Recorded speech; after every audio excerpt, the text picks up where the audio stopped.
Hi, I'm Brian. Hey, I'm Merisa. And this is Human Coupling, the show about what it means to be human and be in a couple. So whether you're married, divorced, dating, or don't know where you land, we're here to help. Hey everyone, it's Merisa. Welcome back to part 2 of Human Coupling Podcast, Substitute Parenting. Dun dun dun. Hi Brian. Hey there, Marissa. How you doing? How's everybody out there in podcast land tonight? They're doing great, I hope, because they're back for the end of this wonderful substitute parent story, right? I know, it's been a couple of weeks, but we had to recover a little bit too. We did. So you know what? We decided let's breathe, let's inhale and exhale, and now let's move on. And that's exactly what it's called, folks. Exactly. Let's move on. You know, ... because, I originally wanted to call it, now let's move on from the bitching.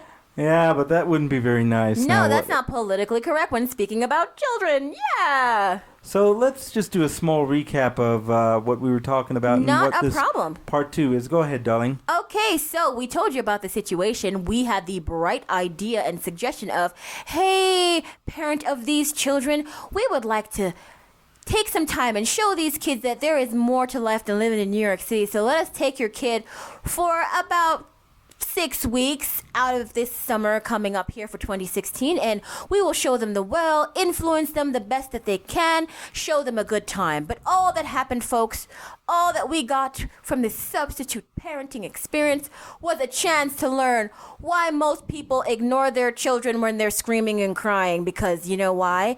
Because they're annoying the shit out of them and they don't want to go to jail. Well, it's interesting because, we had this bright idea, as Marissa said. And yes, we did. The angels came down and sang, and because we were going to be so enlighten wonderful. the world and enlighten the children. We were going to change someone.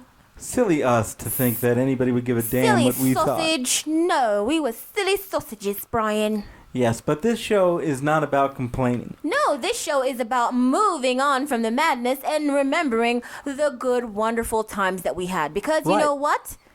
In the end, we had a couple of really nice, beautiful, fun moments. We really did. And it's all about what did we learn and what wisdom can we impart onto our listeners. Yeah, so if you chronologically think about this, in the first episode, we were in the newborn to toddler phase. So that was the crazy ass, I sleep and I cry and I shit a lot. And then we got to the, I run around and I break your shit. Yeah. And then we got to the, I am going to annoy you and I'm going to be here forever. And then we got to the, relax, you can watch yourselves now and I don't have to pay money to strangers to come in my house and eat all my food and pizza. So, we moved on. We elevated our lives as substitute parents because you know what? It was a learning experience for everybody. It was a learning experience that I don't think I'd want to repeat. No, not a fucking chance. No. Okay, let me put my crazy voice away. Yes, so we got to the point where, you know what, it was great. We had fun. We did a couple more excursions. We had a good time. Brian realized that, you know what, living with 3 chicks is the hardest thing that you can ever do in your life. And he told me we're never having girls. So yeah, I'm just let my eggs know that like you can't turn into girls because Brian will have a problem with that because he can't handle it. No, I definitely can. So I'm going to have like 6 girls probably. Yeah, I'm going to have to talk to my ovaries and say, look, listen here, ovaries. We can't produce girls because Mr. Brian does not want a baby girl because he can't handle that shit. I just don't know how to deal with it, man. It was too much for him, grew folks. Up around all boys. And it was too much. If they were my daughters, it would be different because they'd have my sensibilities, but I was bringing on somebody else's child who was influenced by somebody else in a way that I would never influence my child. Of course, and you can't backhand slap them across the room and they piss you off. Well, because, I can, that's but, whatever. Anyway, so during the last couple of weeks, we had some fun times. Like, my favorite part was, they finally got to go to Dave & Buster's and they had such a great time. It was kind of hard in the beginning because I really didn't want to go to Dave & Buster's because I freaking hate that place. She's like a third child, folks. Let me tell you. I hate that place. I was so curmudgeon nuts. I was just like, I don't want to go. This place sucks. I don't want to waste all that freaking money and listen to all this crap. And I was like, do I have to take care of you too? Jesus Christ. Yeah, no, it's okay. Eventually, I wised up because the entire time before they even came, they really wanted to go to this place because they went there a couple of years when they came before and they loved it. And they just really wanted to go to Dave & Buster's and I felt like a total jerk. So we took them there and, we had a fun time, because they learned this is the first time I actually saw them share, Brian. That was the part about it that I liked. Like, they actually shared the Dave and Buster card, and they were like, "Oh, we want you to come play with us. How come you're not playing with us?" And I'm like, "Huh? You want us around? What the?" I had to force her to go play, folks. But I didn't know. Look, I thought, "Hey, leave us alone. We're gonna go be by ourselves." No, they really want us to come and play with them. Oh, you don't want to play with us, Auntie? What the hell? It's like, you don't want to play with us? Like what are we, like lepers? And they always say, Uncle Brian plays with us, but Auntie, you don't want to play with us? I didn't know, okay? I thought, give them the money card and just let them go about their business. But they're like a little bit pissed off at us because we wouldn't play with them. And I didn't know that's what you're supposed to do. I wanted to play. She didn't want to play. And I'm like, oh, come on. I didn't know that's what you were supposed to do, okay? I thought they wanted us to leave them alone. It's called family bonding time, lady. I thought they wanted us to leave them alone because they were playing their video game. But they were so like, there was one video game with zombies and it was 3D. And they were just like, Auntie Mitzi, get in the middle, get in the middle, get in the middle. And I'm like, what? I can't do that kind of stuff. They forced me into this dark little movie house place with a stupid zombie, and there was a shooting game, and I'm like, what is this? She's like, weren't they blowing air in your face or something? It was one of those, like, what do you 4D, call that? They said 4D, yeah, 4D fully immersive video games. Yeah, and this thing was like blowing on me and the zombies, and it was shaking, and I was like, this is ridiculous. But they loved it, and they really wanted to show it to me, and I was just like, you know what, calm down, chick. Enjoy your time with them. Sometimes they want you to be a part of things, and that was a lesson I had to learn. Like, not always do they want you to piss off. That was the thing. Only sometimes. Only sometimes they want you to mess off, and then other times they're like, come on, play with us. What the hell? I have to say, and this isn't any slight toward you, yes. but I have to say that I was a little bit better at figuring out when they wanted me to spend time with them. See, and that's you. You're good at that. And me, I would no. just drag them, or I would drag them kicking and screaming until they eventually liked it. And that's your MO. And me, I'm just like, you know what? Psh, fine. And that was just me. I'm just like, well, leave me alone then. Like, you were a third child. I had my little teenage moment myself. So bad. Oh, folks, if I could tell you what I had to deal with. And a 13-year-old and my 30-year ass acting up. He was having a fun time. Basically, I had a 12, 13, and 14-year-old that I had to deal with. It was bad. And the 14-year-old was my wife, so I couldn't yell at her like but I think the hardest part, no, Brian, the hardest part for poor Marissa was Marissa had to be the uber adult here. Marissa had to have everyone get where they needed to get. Like, you were the mommy. Well, that's your job, and I told you it would be. You were the mommy, and the mommy is in control of everything when that's the situation. When that's the situation, mommy has to figure out how everyone gets shit done. And it's like, the logistics of this sucks. This is ridiculous. Why do I have to? And everyone's just sitting there looking at you, and you're like, really? You want me to? Finally, I told her, really? And when she started complaining, I said, you wanted to do this. Here it is. But it wasn't right, though. Like, that's not fair. Like, seriously, no, I didn't realize how, gonna happen? Like, everyone's looking to me for everything. And I'm like, come on. I mean, they look to me, too. It's like, usually I have one big crackhead baby over there, and that's all I can handle. 3 of you fuckers? This was really hard. No, but I really wasn't the bad one. I mean, I'm not saying you were the bad one, but still, it was the same thing. It's like, dude,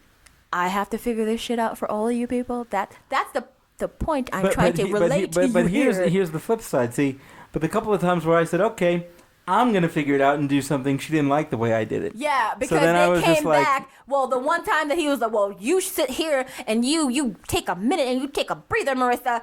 And I sat in the house, and then they went to the park. The big one came back with some massive allergies, and I had to figure that shit out. And I'm like, I'm not. Yeah, well, that wasn't my fault. Really? You took them outside, pissy already, and you brought that one back sick to me. And I had, Auntie, I don't feel good. Oh, my nose. I'm like, God damn it, Brian. Hey, I was the one that dealt with her puking, okay? Not you. Well, see, you know what? In every situation, there's going to be some puke, you know? Yeah, but separates the men from the boys. The reason why we're talking about this, folks, is not to complain. No, this is just the stuff that happened. You know, I talk about dealing with parents and children and families all the time, which is something that I do.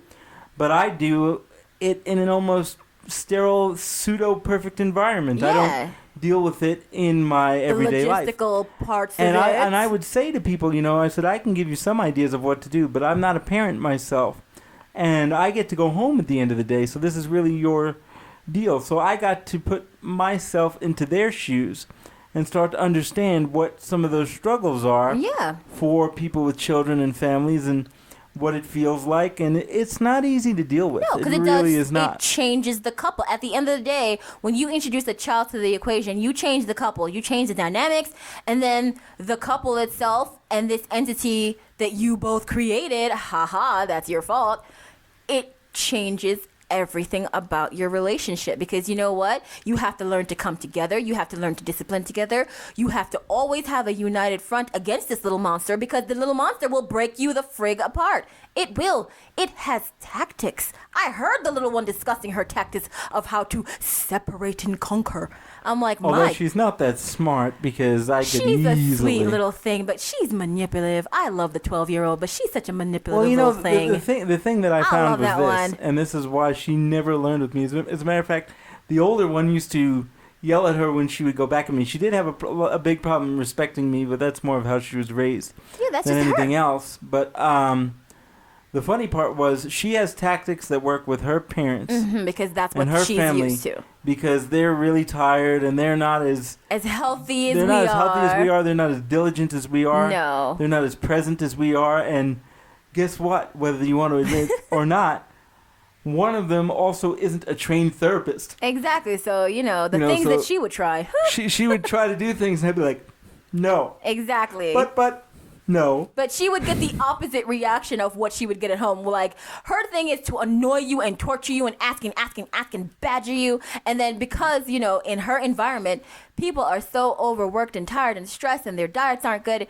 And, they have a different energy level than we do. And we have such a great energy level that matches theirs. And they were so not used to that. Like, us having the energy level to outmatch them with doing stuff, they're just like, what? Huh?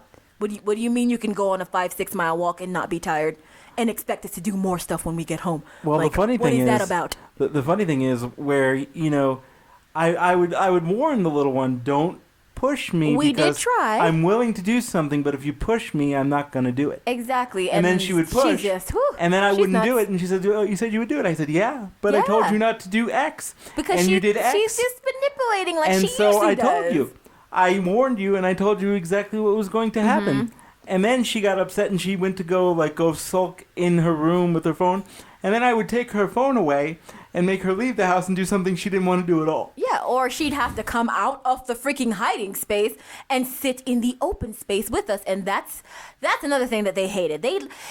It's like they like to be in their teenage hobbit hole, and wherever they could establish said hobbit hole, which is Brian's office. Brian's office was Hobbit Hole Central. Forget about working with clients for the last 6 weeks, folks. Ain't happening. This office here was Hobbit Hole Central, where they would hold up and, provide a united front against us that we don't want to come out of the room. Why do you keep bothering us? And it's like, what? You want to stay in here? See, the funny thing and is... play with your phone until midnight. Come on. Well, you know what I would do is... I really don't care what you want. Exactly. What do you mean you don't care what we want? Exactly. No, I don't. Well, why do we have to come out? Because I said so. They were used to people leaving. I guess they're used to this. They have a 2-level house, so they're used to like being upstairs and hiding in their homestead hobbit hole. Well, the funny thing is, that's their thing. Whether she would admit it or not, the older one actually appreciated it, at least with me. She did, because she got to go outside for a little bit. And we did a lot of things together. We tried, and spent a lot of time together, me and her. Yeah, because you two have more in common, and then I would have to take the really, really mean girl teenager almost one, the mean girl tween. That everywhere. was tough on me because I love my niecey, but she's a mean girl tween. It's horrible. The hardest part for me, and this again is not me complaining, is I grew up around all boys. Yeah, I was the eldest. A male household. And my mom was the only female, okay? Even in my cousins, because my female cousins were across the country and so you didn't have to had deal nothing with that. to do with us. Yeah. And my dad was a military man.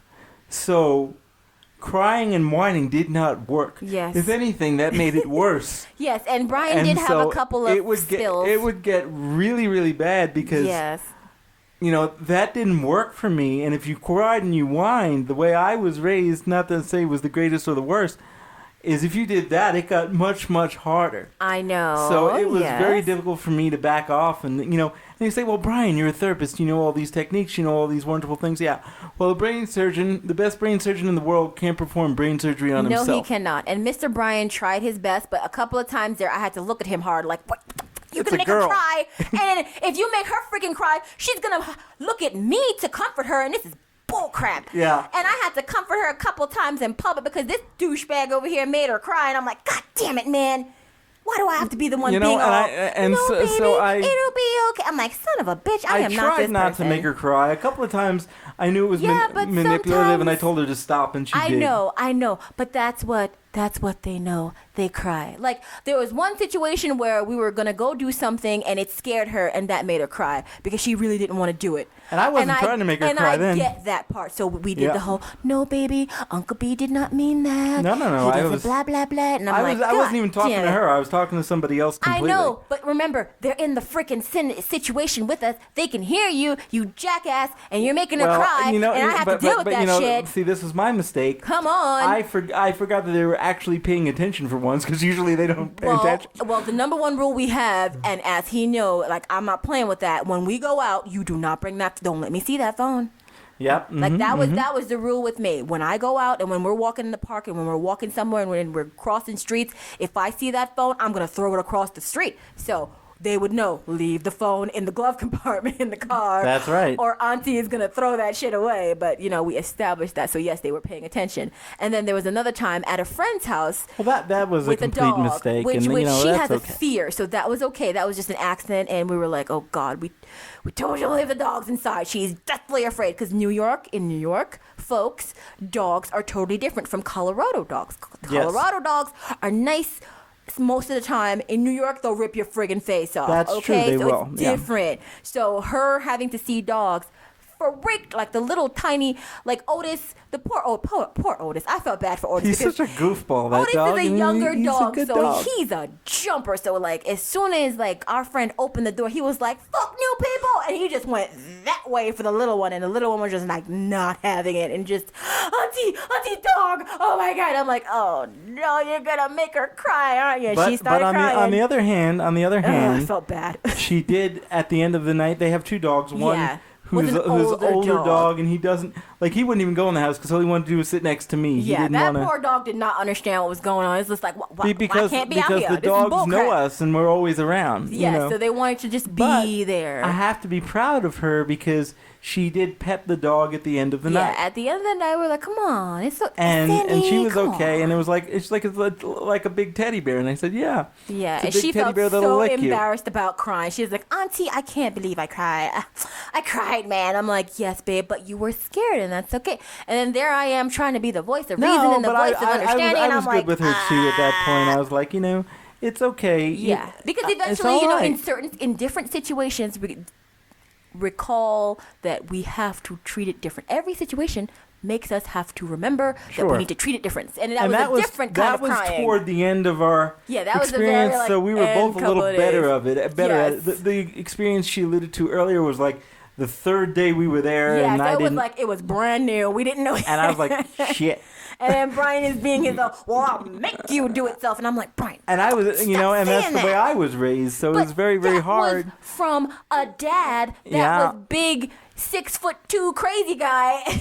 But it's kind of interesting if you think about it, how much you revert to what you were raised in, whether it was good or bad. That's the thing about kids. They will revert you to that primal brain, boy. And again, if they were my children, I don't think that it would be that way because I'd be able to, start from scratch, so to speak. Yes, and show them the ways that we would expect them to behave. But that wasn't the situation. When you substitute parent or adopt or get a child with previous influences, it's a really interesting situation because you got to bring them into your world. Right, and even adoption, I would say, to a certain extent, it would be similar. Yeah, it would be. Up until the point to where, if possible, the child assimilates into your family. Yeah, because after a month, they learned our ways. They understood, okay, dinner time, you sit at the table, you leave the phone in the room. We're all going to sit.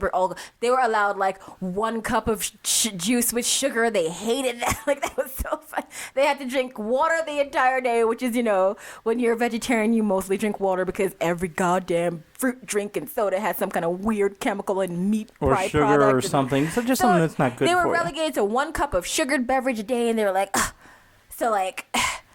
does this count? If we were out at a restaurant, does this count as our 1 cup of sugar? What? See, I'll tell you the truth. I love that part. And it's all about partners balancing each other out, because I balanced her out quite a bit when she'd lose her stuff. And she balanced me out, too, because I would have been a lot more strict. You would have been a lot more crazy, and I know that. And it's not that I want to be that strict. It's that if you're going to give me attitude where there isn't need to, it's like, I'll give you something to give me attitude about. Exactly. Okay. And see, that's that voice right there was how you were raised, you know, Brian. and that's very, very hard for me, you know. And I was pretty good. You did the best you could. Good. I was very proud of you because you know what? We had some so much fun times. Like we did. We had a lot of fun. We had so much fun, and Brian made sure that we got out and did things a lot, like following him, because we found a new adventure in the first excursion we went to, which was the dragon boat races. Yes. In Sloan's Lake. It led us to another adventure, which is adapted adventures to ride bicycles for people with disabilities. So like one adventure led to the next, and it was so much fun because we just kept doing different things the time, and it just let us around the place. You know, the funny thing is, she got sucked into their funk. Like they don't want to leave the house. Yeah. I don't want to leave the house either. Oh yeah, at a certain point, I was just like, nobody wanted to leave the house, and finally, I had to say, you know, quite frankly, folks, fuck this. You get on your clothes. You get on your clothes. And yes, Marissa, the other teenager, you get on your clothes. And we're fucking going here. Why am I trying to make people happy that just won't be happy? So I had to bring her in the other room and say, you have to make them. You are the parent. I'm not the parent. Yeah, you are the parent, and you have to get it done. And as a couple, you're gonna have to talk to each other slowly. You're gonna have to look at that motherfucker and be like, shut the hell up. So actually, you know, it was really hard. Yeah, it was quite an experience. It was. As we're ending up in the ending of our show here, if you can believe it or not, this wasn't a show filled with complaining. It was a show filled with we understood insight. This, and this whole situation, I learned that it opened my eyes. I do want kids, and I would be a good parent, but I know in my heart I would be like a really strict parent, though. See, so I know that. And you know, about me. I don't know if I could have kids. You know, as I watched this and as I saw what happened, I was like, you know, it sounds like a good idea in theory, but you know, the two of us together are just out here on our lonesome. It would be very, very difficult to do. The logistics of it. It really kind of scared me. It's like, I don't know. Yeah, he and I were really worried about like the financial parts. It's like, wow, the financial part is really hard. Yeah, the financial part was rough. That was our biggest challenge. The financial part was hard, and the logistics of it, like we have a vehicle, yes, but it is an adaptive vehicle. So like one day, like if we were to pop a kid out, how the hell would I put...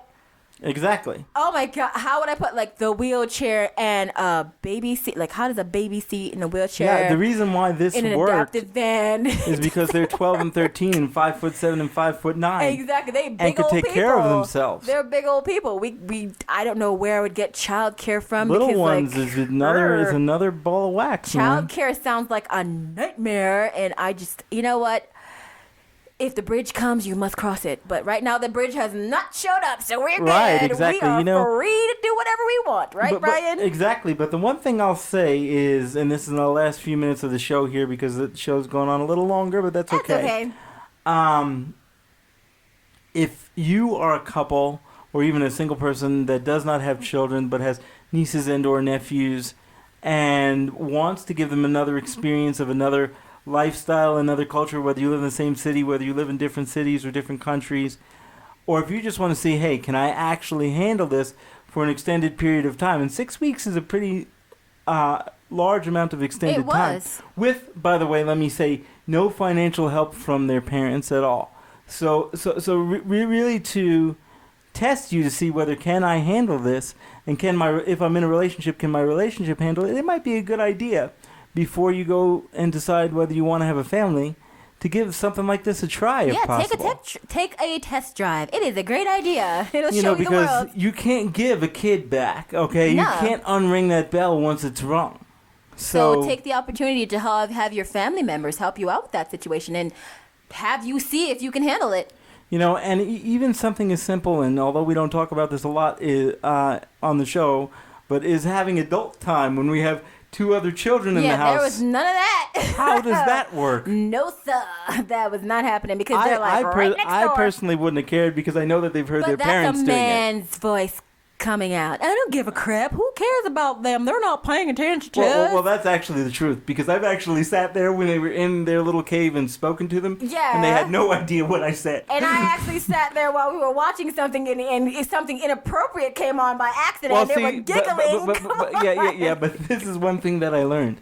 That they did, that I never told you, but I'll tell you right now, is when we watched TV and they weren't with us, they listened because they wanted to see if it was something inappropriate that they could, what is laugh up about. with that? Whenever they weren't in the room, they were listening. But if we were in our room, they didn't care. They didn't care one lick. That's why we went through, 4 sets of headphones in a couple of weeks? My God. Yeah, well, they also listen to headphones 16 hours a day. Oh, God, that was weird. And that's just weird. Yes, but anyway, folks, since we promised you a part 2, and this was a part 2, we're just going to say, in the end, we loved the experience. We would do it again with certain more caveats. Yeah. We need more rules. More rules, a little bit more help from their families, and maybe a little less time. Yeah, a little less time, little more structure. So we had a great time. I would definitely do it again. I'd recommend if you have a chance to do that, or something similar, do it. Yeah, totally do it. It's a good experience, and you'll learn a lot. Because you never know what kind of experience you provide to a child that could change something in their world. So I say, give it a shot. Give it a try. Do the trial period. Do the... the substitute parenting period. But the great part about being a substitute, and this is the last thing I'll say, is in the end, you can give them all back. And it was wonderful to give them back that night, baby. So, that's all I have to say on the topic. And that's all I have to complain about on the topic. So, bye-bye now. Hey out there in podcast land, it's Brian from The Couple. Do you want more of the laughter, love, and hijinks that is the Human Coupling Podcast? If so, like us on Facebook, friend us on Facebook, subscribe to our YouTube channel, follow us on Twitter, follow us on SoundCloud, follow us on Google+. Would you like to let us know how we're doing, or let us know how you're doing? Or do you have an idea for a show topic? If so, send us an email at humancoupling@gmail.com. Hope to hear from you soon. Bye-bye now.